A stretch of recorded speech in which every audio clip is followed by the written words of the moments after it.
Howdy folks, this is a new series, probably my last series of videos here on googletoob, Censorville. It's going to expose all these lion shills in the flat earth movement that are steering it off a cliff. And who's the leader of the club? It's this dork right here, Mickey Mouse and his Mouseketeers, and the whole Mickey Mouse club. Below that, all their followers and stuff that are regurgitating their disinfo. So that's why there's so much muddy water in the flat earth scene. That's why there's so much chaos, and that's why it sometimes appears to be going off a cliff. All these flip-floppers and stuff, that's all by design as well. They put guys like Tiger Dan and Morgile and all these other guys into the scene. These guys are all part of this club. So there are real people out there. It's hard for you to find them at this point on YouTube. But you'll see these guys just steer you towards other shills in the movement. But we'll point all that stuff out. We'll use their own words to see that they're lying to you. Hopefully you'll start to get it. You can see some people get it. That's a pretty good number of down thumbs. So I wanted to check out, there's 5,000 comments here. Let's see what some of these people are saying. Well, so far just kudos. Kudos.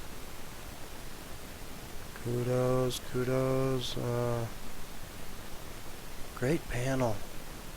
Excellent show. You guys rock. Well, there's got to be more, right? Hey, what's going on here? People don't get that either. This is a controlled scene right now, especially right now. I just found out how far they'll go. GoogleTube just swiped thousands and thousands and thousands of comments from all my videos. They're trying to control what you see out there, folks. And those comments, that's a big deal. It was, not just certain comments. They went in and took out what had information in it and left all the G's. So, thanks for joining me, and let's get started. Max Egan came out with a video today talking about plane routes. Has anybody seen that video, and does anybody have a comment on it? I know, David, you've seen it. Mark, have you seen it? I'm sorry, which one? Max Egan came out. No, I haven't seen it yet. Well, right off the bat, we have Mark lying to you. You'll see that he just said that no, he had not seen Max Egan's video yet that they're talking about. He says this on January 20th, 2016. But here we have Mark Sargent on Max Egan's video before he made that comment. So why is he lying, folks? Here, another example of you being a barefaced liar is that you were asked by Patricia Steere on the Flat Earth and Other Hot Potatoes Roundtable if you had seen this video by Max Egan. Your answer was no, and yet there's a comment from you from before that roundtable. So there you have proof of that. I know, David, you have. I'll chime in. Max took a flight from South America to Australia, and he was on that Qantas flight number 27. He filmed himself in the airport. He showed the board. He showed the announcements, the boarding. He showed himself on the airplane. He showed himself arriving at the other destination. And David Weiss is a liar. He did not film the gate in Santiago, so he only filmed the gate in Sydney. And Weiss said it backwards. He said it was from South America to Australia, but it was Flight 27, which is a non-stop, supposedly, flight from Sydney, Australia to Santiago, Chile, which takes 12 hours and 40 minutes, supposedly. It's a fake flight that I've called out months and months ago, 10 months ago. These guys are lying to cover that fact up. He even claimed that everything prove that the flight is there. The only thing that we have to take his word on is how many hours it took to get there, and I don't see any reason that he would be lying. However, it's always nice to prove these things. So he said that he reached out to a couple flat earthers to run a Google Hangout for the entire time of the flight, that he would join it at both ends, and that would prove it. I thought that was a great idea. I even offered in comments to, when he does his return flight or the next time he does it, to host that for him. Alright, here we have Qantas 27, the star of our show today. This flight is definitely fake, and this is the one that Max said he just took with that debunking video. This flight is supposedly a 12-hour and 40-minute flight. 7,000 miles. 7,044. See all this information here? You'll never get this on any site anymore. Look, it also shows Monday, Wednesday, and Saturday are the days that it's available. So, another dead giveaway. It's only available 3 days a week. Another easy way for you to just accept that you're not going to get that flight when you don't. Oh, well, you know. Whatever.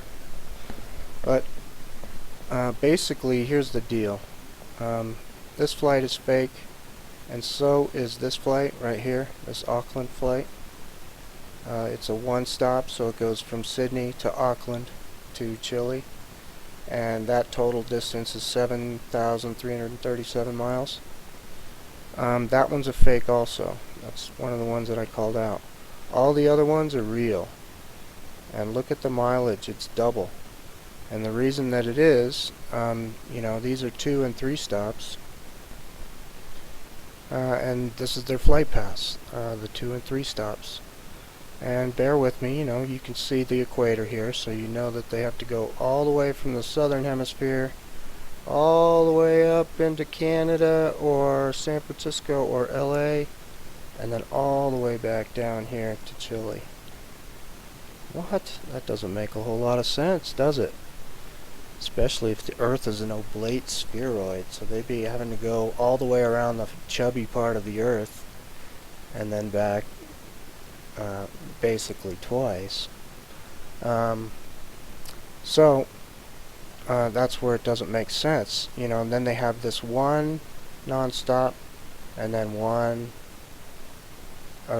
stop. But you'll never get those because those aren't available. Because the real mileage looks like this.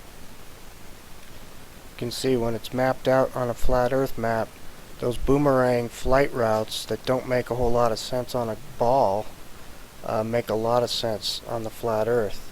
The reason they have to stop in Canada, San Francisco, and LA is because that's about the halfway point on their trip. It's on the way, right on the way. You know, a lot of flat earthers aren't even getting this. This is one of the long haul flights. Some people think that the flights are real and they just disappear over the ocean as soon as they take off, and you can see it on those GPS tracking things. Well, are you doing any logical thinking? They can't be real, so that GPS stuff has to be bullshit too. And guess who presented that? Mark Sargent, Mr. Gatekeeper. So people keep tossing around these GPS things and stuff like that. That's part of his disinfo. Because you can see some of these fake flights that have to be fake because there's no way they could do that amount of distance in 12 hours and 40 minutes. This is Sydney to Santiago. All the other flights that are going through Canada and San Francisco and LA are almost double 14,000 to 15,000 miles. And this flight, Sydney to Santiago, was only supposed to be 7,000 miles. Logic is where I keep saying logic, but people are like, what logic?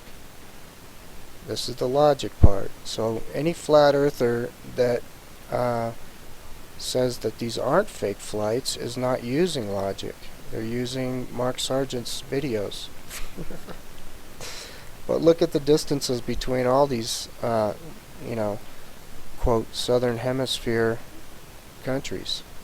Here's another one that I proved it on, going from Johannesburg to Perth, which is right here. Singapore is right in here somewhere. It's almost a straight line from Johannesburg to Singapore to Perth, which is a few thousand miles more than what they're saying Johannesburg to Perth is. So there's your lie right there. That can't be a real flight. How can there be a couple thousand miles difference when it's almost an exact straight line? More logic. So I just don't understand how anybody can say, you know, there's absolutely no continental distortion going on. This flight is here, this flight isn't there. I don't even understand the premise. You know, frankly, it's like I've never put that much faith in the azimuthal map that all of those things were accurate. You know what I mean?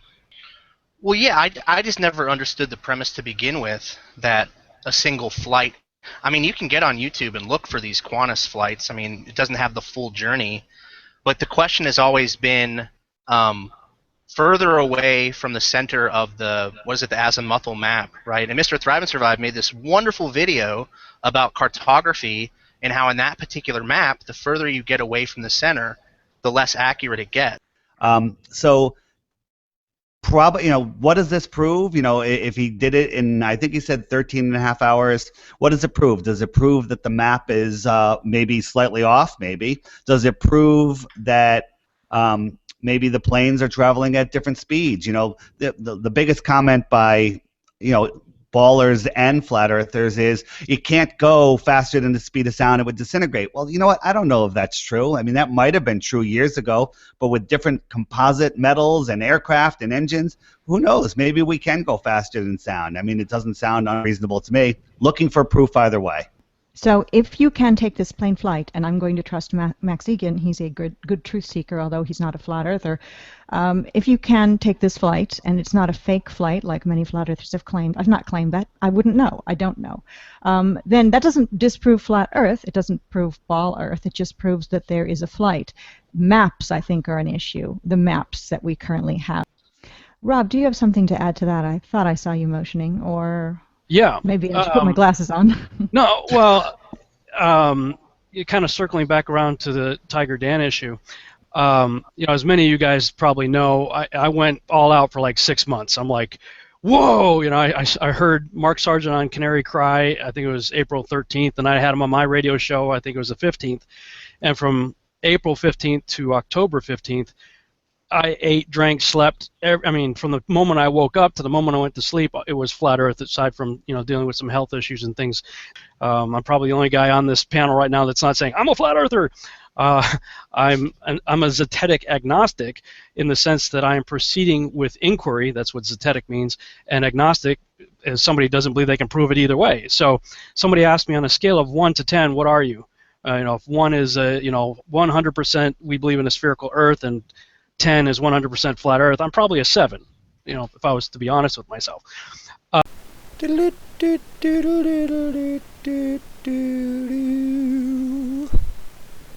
Yes, it's a circus, folks. And Marky Mouse and all his little Mouseketeers and the whole Marky Mouse fan club is steering this movement in the wrong directions. This is part 1. I'm going to end it here, and there's a few more parts to go. There's a lot of shills. But yeah, you can see it if you look around. It's just turned into a mess. You know, a lot of muddy water out there, and that's because these shills are dropping turds into the punch bowl, and that's all by design. You know, they wanted it by the time it hit the mainstream to just be a lot of infighting and chaos, and you know, a lot of disinfo mixed in, and that's what they got right now.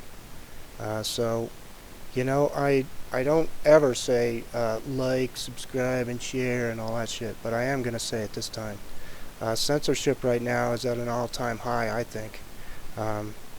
So, you know, do whatever you have to do to get this info out there. Let's stop these shills in their tracks. They're trying to control this whole movement and get everybody to look just at them. and they're doing a pretty good job of it right now, so it's pretty hard to find the true folks out there.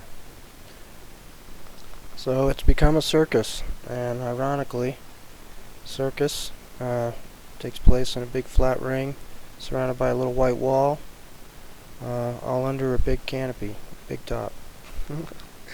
Flat Earth, hey, with a bunch of clowns and stuff running around in the middle. All the world is a stage, and you can see that big time right now. So thanks for tuning in, and join me for part 2 coming soon.